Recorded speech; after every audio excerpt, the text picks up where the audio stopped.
I have caused dividers, Y'all, I don't want to hear you have to figure out because you already know. If I call you, you don't need to answer.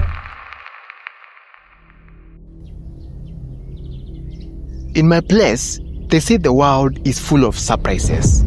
To me, I feel the world is complex. Super complex.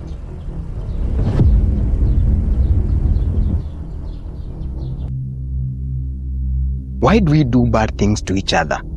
Wewe ni mtu mzima hatujakataa. Lakini kwa nini unaita mtoto mdogo burukenge atijua alivunja your favorite class? At your age, you still wish your neighbor's kids don't prosper. Atiwacha tuone university tamfikisha wapi. Ango Sam, kwa nini unapea mtoto wa ndugu yako pombe na unajua ni teenager? Ama ndugu wako wote ni walevi?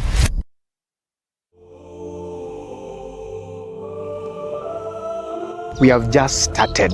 We claim to be the most civilized species in the universe, but we have turned this blue planet into a dark dwelling. So inhabitable that we are trying to seek refuge in Mars.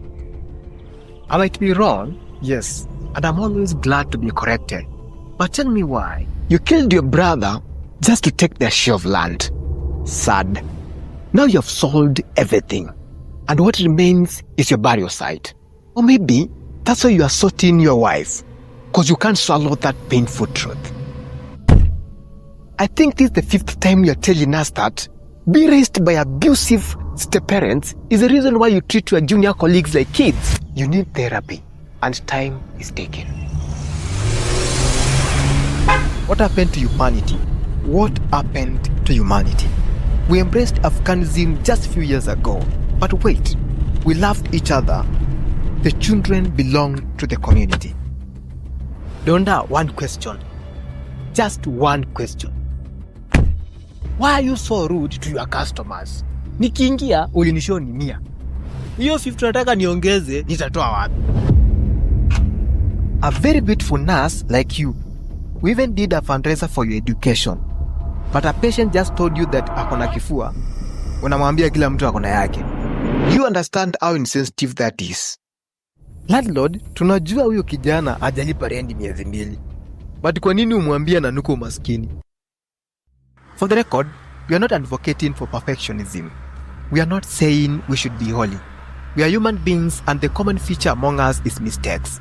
But I feel we have gone overboard in this, intentionally hurting people and even bragging about it. Because if I'm wrong, kwa nini msichana uliambia huyo kijana anakaa drawing ya preschool after umemfanya akue broke? Hey, I'm talking to you. Why did you poison your co-wife's child and then falsely accuse the house girl? What kind of wickedness is that? Here is the warning. Nature is cruel. And when it strikes, even the dead stand in their graves in shock. Yes, you are in power, and those in power make the rules that favor them. And I don't want to blame a certain group or class. It starts with us in those small things. When we as parents pretend to be holy. In fact, an African parent apologizing to their child is like seeing the sun at midnight. Unajua, a mother would accidentally break that plate you awarded from Sunday school, which is okay because it's a mistake. But you would rather take her to Supreme Court because you're not getting a sorry. And I wonder, what is the difference between this case study and how politicians treat their people? I'll tell you the difference. Your mom will tell you that alikubeba 9 months, while the politician will tell you that you are becoming disrespectful. I think I'm a good difference. It's called power there. And that's why, just before I forget, your boss fired you because you were complaining about the working conditions and seemed to incite your fellow colleagues.